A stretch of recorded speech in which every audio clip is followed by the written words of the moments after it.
And today we're talking about standing out in seconds, learning the essentials of crafting an irresistible elevator pitch. Now, first of all, if you don't know anything about me, my name is John Donahue.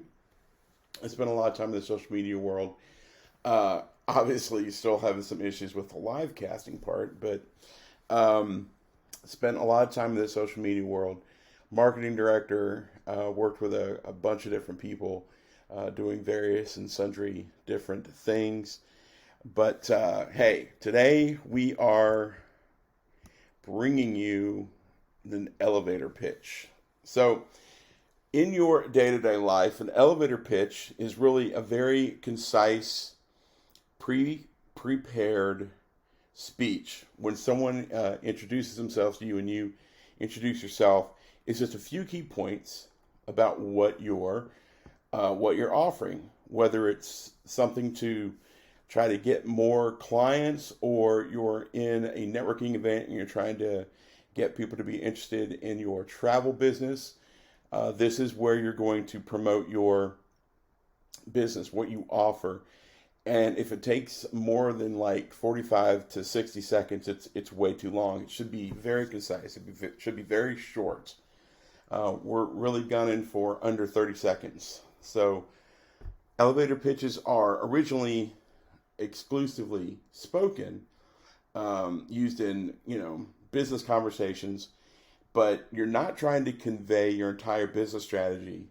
You're just trying to get over some of the unique selling points of what make you, what makes your company special, and why someone might want to use your company in the future. So we're gonna talk about. Hello, why are you not working? I can't change the slides. All right, there we go. So we talked about what an elevator pitch is. We're gunning for under 30-second, short little description of what your company does, who you are, and why it matters to the people that you're introducing yourself to. So the components of an elevator pitch, they come in several different little components that you can fit together to make the perfect pitch. And not all pitches are going to be the same. You're going to have one pitch that you might use towards someone for a more business oriented conversation, and you might have a different pitch for someone who is looking to book travel or a brand new client that you're bringing on. But all pitches have certain of the same ingredients, and the first one is the hook. Now the hook element doesn't necessarily need to be fancy or complicated. Make it super duper simple and get straight to the point. Let's say, for instance, if you were, let's say that we're not in the travel business, we're pitching like a time management tool. Your hook could be a personal story like, when I first started my business, felt like there was too much to do and not enough time to do it. It could also be something like a statistic. If you're pitching an online collaboration tool, your hook could be something like 73% of all teams will have remote workers by 2028, which I'm not so sure that stat's going to be accurate anymore. But it should be something very, very catchy. And we've talked about hooks before in different areas, in videos, in headlines, in email marketing. Have something that's going to grab someone's attention. If you want to have the most fantastic, let me see if I can put this together real quick. If you want to have the absolute most fantastic vacation for you and your family, then don't fall for the same mistakes that a lot of people do. That's where I come in. And that would be a nice introduction, to be a nice little hook. What is it the mistakes are? What is it you're going to provide? What are you going to do that's special? All right? So that's the hook. Next is the value proposition.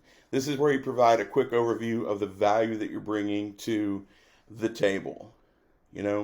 Discuss what you're doing, what it does, research your listeners' unique needs beforehand, if possible, and prepare a compelling argument on how you can meet them. So the whole purpose of the elevator pitch is thinking of an elevator ride. You only have a couple seconds to make an impact with someone, so You're in an elevator ride. You have like 10 or 15 seconds. You might get this out. So if you have a chance, if you know you're going into an environment where you're going to be meeting certain people, do a little bit of research. Find out what separates you, what value you bring to the people that you're going to be introduced to. Now, you know what families are looking for. Depending on the family, you know what those types of families are looking for. If you're looking for multi-generational, if you've got people who've never been to certain places before, or it's someone's first time going on a cruise or some type of other travel destination, you know exactly the questions and the struggles they're going to have. So you're going to be able to step in and take care of that. Next is the evidence. This is where some proof of past success or stats that speak to your success are going to become in very, very handy. The person that you're talking to may be nodding, but that doesn't necessarily mean that you're getting your point across. So you want to make sure that you are giving them something solid that they can grab onto. Evidence that you've had previous success. Okay? So the next would be the differentiator. And this is what I talk about a lot. What separates you from everybody else. So the differentiator for you would be letting them know how you're different, letting you know how your services, letting them know how your past performance has shown that this is why you should be chosen over other travel agents. And then, like any good email, video, social media post should have a great call to action. You always want to have some communication with somebody that's going to have something that's going to make someone act. It's either give me a call, give me an email, let's connect in 10, 15 minutes when you have time. Make sure you're inviting whoever you're discussing this elevator pitch with to take action. They have the details. They might be interested, so it's time to land the plane, so to speak. Bring it home, make a clear call to action, ask them to connect with you either on LinkedIn, invite them to coffee, share some contact information so that they know how to get in touch with you, and get their contact information so you can follow up with them. Now, those are the main pieces of an elevator pitch. And you can have less or more of those pieces, but remember, less than 30 seconds. So if you would like to have something that will help you generate your elevator pitch, I want to put this out early. This is a call to action, by the way. Message me in either let's do it in the comments, because DM me your email address and just say, hey, give me the worksheet. And I'll send you out a worksheet of how you can craft your own custom elevator pitch. Okay? So let me give you a really good example of an elevator pitch for a networking pitch. Okay? And instead of using specific brands or locations, I'm just going to use generic names. So, hi, I'm John. I'm the president of Travel Marketers Academy, and I've worked on several different projects with travel agents, travel agencies, and travel agent owners. And I've had the privilege of working in several different areas within the social media, marketing, and graphics campaigns. That's the first part, okay? What gets me truly excited is when I can communicate the company that I'm working for's needs and get them results in social media. I want to connect with other professionals who share my enthusiasm for travel and generate some innovative ideas to help get more people involved in their travel business. I really want to explore social media and email marketing because I think those two areas are the two that most people can get the most benefit from. So let's connect over at travelmarketersacademy.com. You can reach me there, email me, text me. You can get in touch with me in so many different ways. Looking forward to hearing from you. Thanks for taking your time to listen. Now, I added a couple things there. I probably spoke slower than I should have, but that wasn't more than 30, 45 seconds, give or take. So that is a thrown together off the top of my head example of a networking pitch that you could use. Obviously, I would probably have written it down and cleaned it up a bit and memorized it and said it 5 or 6 or 7 dozen times until it just rolls out the tongue. But that's kind of the concept. That's what we want to do. We want to start putting something together that you don't even have to think about. You just, someone asks you what you do, tell me a little bit about yourself, and boom, there's your elevator pitch. All right? There's a couple things I want to make you look out for when you're putting your pitch together. Where I'll talk about examples, sorry. How to craft a brilliant elevator pitch. Outline a clear objective. You don't want to tell them everything that you do. Please don't say, I work with cruises and Disney and Universal and all-inclusives, and I also do airfare, and I also do this, and it just becomes a laundry list. It's like a menu. It's like the menu from, Cheesecake Factory. It's too much. Clear, concise communication. Tell them the main things that you do. I specialize in multi-generational families for travel to exciting destinations around the United States and the world. That's a great focused answer. All right. Make sure that you define your audience.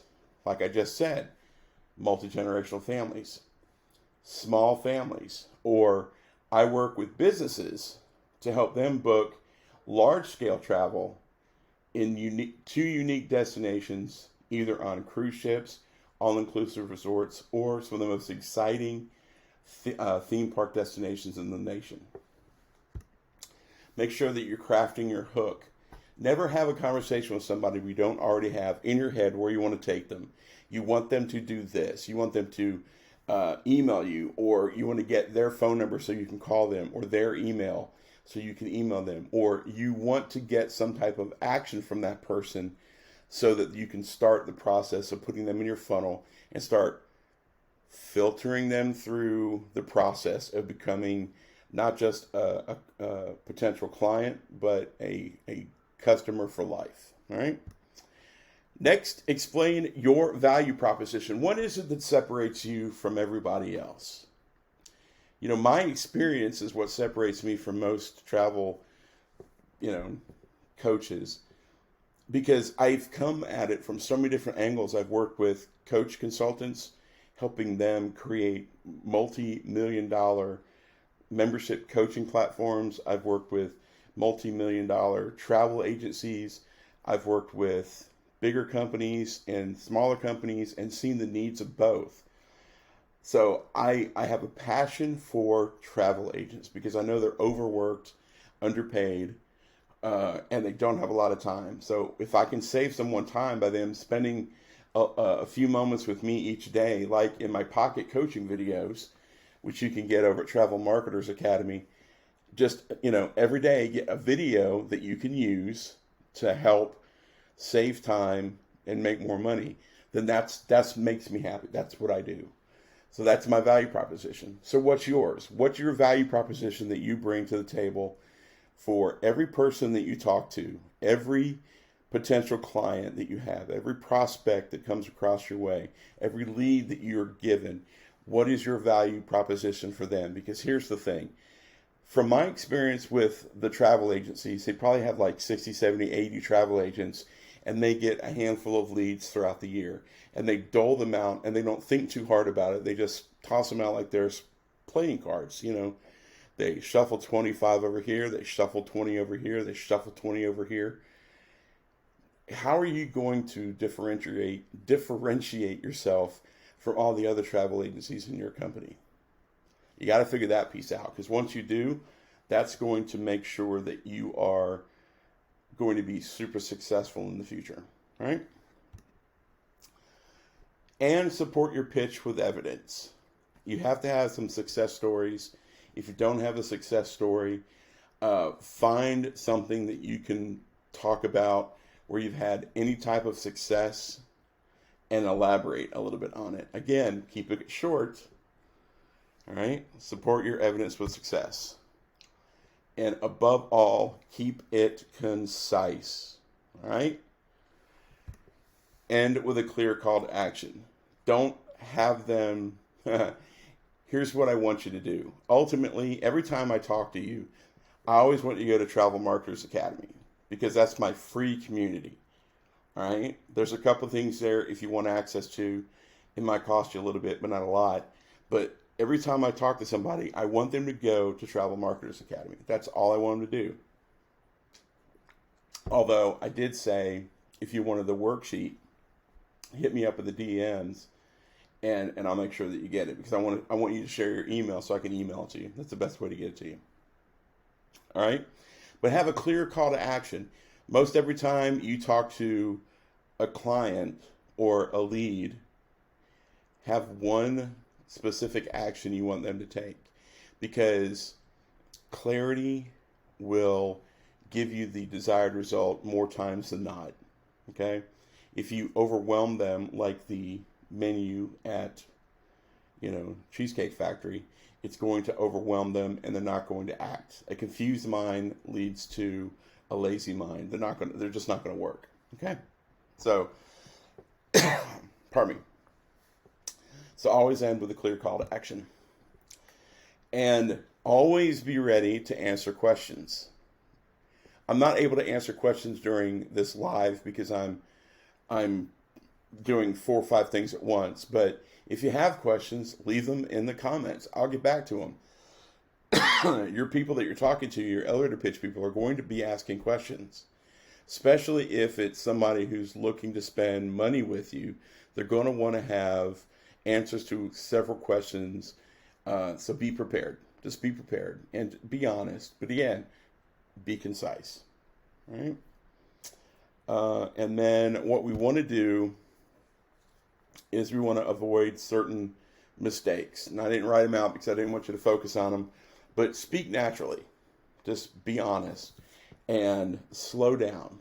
Make sure that you're not all jacked up on coffee and Red Bull, and kind of like I was on the front of this because I was having some issues with technology and I was freaking out a little bit. Slow down. Use one pitch for most but not all occasions. Okay? Have one pitch for most but not all occasions. Make it easy to understand. That's the most important thing. Make it super easy to understand. And if you go through those examples, that one example is kind of not clear because it was just made up, but you get the idea. It was very clear. It was very, I've done this for people. This is what I'm passionate about. This is how I can help. This is how you find me. Right? So if you do those things, you'll have a super successful, irresistible